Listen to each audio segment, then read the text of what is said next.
In just over 48 hours, the number one player in America will announce his decision. So essentially, Bryce Underwood is on the clock. And today, I got Director of Recruiting Chad Simmons with me to break all this down.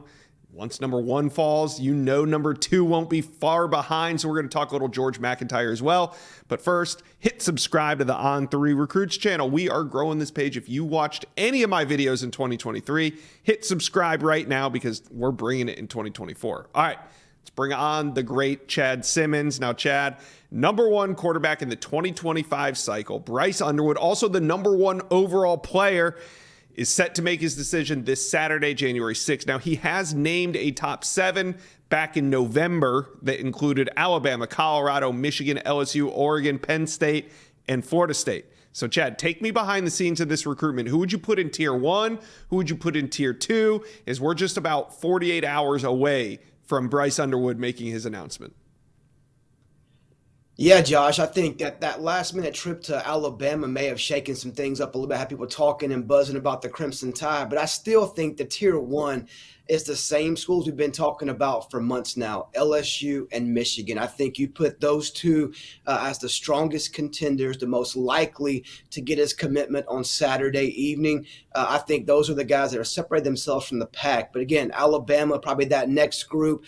With schools like Penn State, he's been there 3 or 4 times. Colorado, he was there in the fall for a game as well. But I think there's clear separation there with LSU and Michigan still in that Tier 1. Yeah, it's a little unusual because we don't see LSU recruiting the state of Michigan all that often, but when the number one player in America is there, you can understand why. But what has LSU done so far to put themselves in this position as maybe even the favorite heading in? I think number one, getting him on campus. Took a trip there in June, returned in July, was there back for a game in the fall, the Florida game, I believe it was, with the whole family, the whole entourage. So I think just taking baby steps and playing that long process, getting him there on campus and building that relationship, whether it be with Joe Sloan, Brian Kelly, Mike Denbrock, and then letting the season play out, showing them what they did with Jaden Daniels, close to 4,000 yards, 40 touchdowns this year at LSU, put himself in the Heisman contention as well, and just showing offensively what they can do with a player like Bryce Underwood. And I think, to me, just those two things, getting him on campus, building those relationships, and then the proof what they could do with a guy like him, like Jaden Daniels. And on the opposite side of this, Michigan fans have to be scratching their heads, right? They're beating Ohio State every year. They made the playoffs last year. They're in the national championship this year. Why hasn't Michigan been able to get real traction with Bryce Underwood as we head into his decision? Yeah, it's been funny with Michigan. We asked ourselves the same question with C.J. Carr, a legacy, Dante Moore from Detroit last year. We've asked this question before with guys that are local in-state guys who you think Michigan will be the clear fronter to land, and they're not. And I think with Bryce, they're in the top 2, but like you said and hinted towards earlier, maybe LSU's the favorite to take Bryce out of the state of Michigan again. I think the relationships are there. He's been there 10-plus times to Ann Arbor. He sat down with Jim Harbaugh, with quarterback coach Kirk Campbell, Sharon Moore, the OC. He knows players on the team. I just think LSU's done a better job based on what I've heard in connecting with him and laying out their plan for him and showing him how he could thrive in their offensive scheme as far as what's the differences. Obviously, the local school, closer to home, familiarity. I think the people he knows on that team all help Michigan stay in this race. But it's been hard to figure out just Michigan's quarterback recruiting when it comes to local talent the last couple of cycles. I know. So here we are. All signs are pointing to LSU, but we know how recruiting goes. It can go sideways quick. So if there was a sleeper team to keep an eye on, and I'm not saying that this is a favorite or anything like that, but if there was a sleeper team in this top 7 to keep an eye on, who would it be?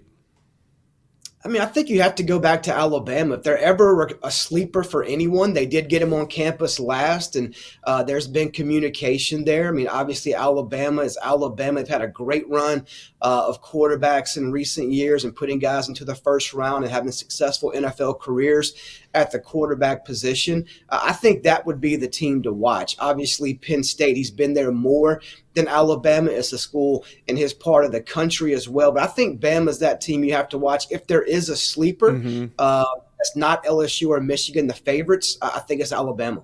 Okay, well, we're going to find out this Saturday, January 6th, where Bryce Underwood is headed.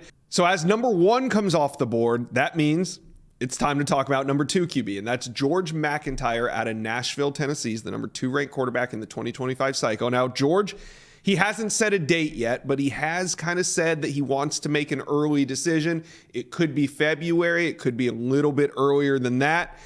Chad, I know he hasn't set that date, but what are you hearing the latest on George McIntyre's recruitment? Yeah, I think the same as we said about Bryce. I think the same schools, the main schools, have been pretty consistent with George McIntyre, and that's Alabama, LSU, and Tennessee. Those 3 schools, he put out a top 10 in the fall. It's really 3 and everybody else. And based on what George told me earlier this week, it's 2 and everybody else. So, which 2 will those be? Is he watching what happens with Bryce Underwood this weekend? We'll wait and see. But I think those 3 schools, Alabama, LSU, Tennessee, there's been more buzz around Alabama and Tennessee on my end for a couple of months now. I think those are the 2 schools fighting right now for that top spot for George McIntyre, the talented QB out of Nashville. From a decision timeline perspective, I think based on what I've heard, I think the end of January, late January is not out of the question. That's probably what I've heard the most. A decision likely by the end of this month. Again, like you said, Josh, no date set yet. Still having some talks with family, a couple of head coaches on those staffs as well, getting those final few questions answered. And I think he's very close. I'd say within the next 2 to 3 weeks, likely making a decision. What an exciting time in recruiting. The table is set. This weekend, the number 1 quarterback is going to come off the board, Bryce Underwood. Then it sounds like just about 3 or 4 weeks later, we can expect the number 2 quarterback, George McIntyre, to make his decision. Chad Simmons, thank you for previewing what could be a wild weekend. Appreciate your time. Thanks for dropping by the Inside Scoop. Thank you, Josh. Thank you for watching. If you enjoyed that content, be sure to subscribe to the On3 Recruits channel. We have a new page dedicated only to recruiting. Go ahead and hit that subscribe button right now.